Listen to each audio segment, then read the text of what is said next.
Less than a year from its inception in the Indian market, Realme has added 5 smartphones to its portfolio across various price points, and as a result, it now stands tall as one of the most sought after brands in the budget to mid-range category. While they did receive some backlash for their weird naming scheme with the Realme 2, as that didn't really turn out to be a successor to the Realme 1, the Realme 3 in almost all aspects betters its last gen sibling, while still sticking to the same mantra of providing a complete package at an affordable price tag. We've had our unit for quite a while, so here's our first impressions of the all-new Realme 3. Realme has stuck to its staple design philosophy of a polycarbonate back with a funky looking pattern, and while there's no diamond cut finish this time, there's a gradient blue-black finish with glittery accents, and Realme calls it dynamic black. It's nice to see brands going the extra mile to produce a unique looking smartphone. The front of the device houses a dewdrop notch that surrounds a 13-megapixel f/2.0 selfie shooter and is then followed by a 6.22-inch 720p display. While the colors look good, the panel isn't too sharp, and if you look closely, you will be able to identify individual pixels. If you consume a lot of content on your smartphone, you might want to keep this in mind before you make the purchase. A major highlight of the Realme 3 has got to be its performance.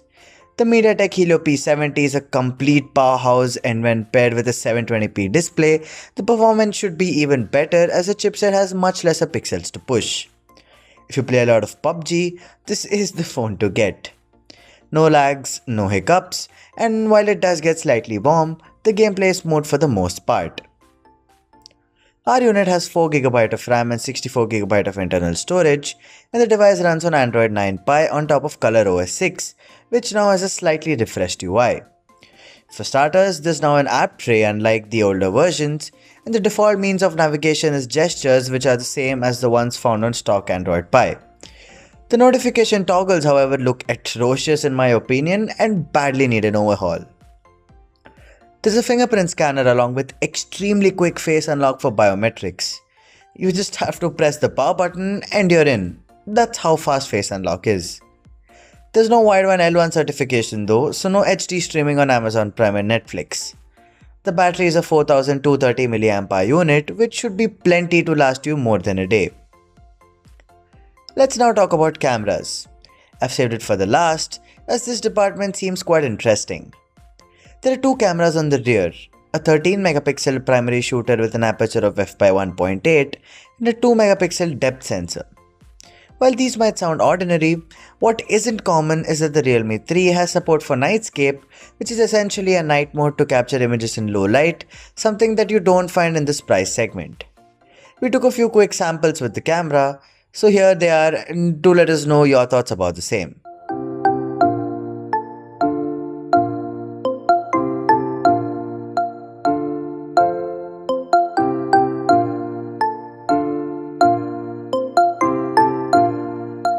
What makes it more special though is the fact that the Realme 3 supports Google Camera Mod right out of the box, so you can further improve the output of the sensor if you wish to. So stay tuned for our full review to see what difference it makes, or if you want to see a comparison between the stock camera app and Google Camera app on the Realme 3, to let us know in the comment section below.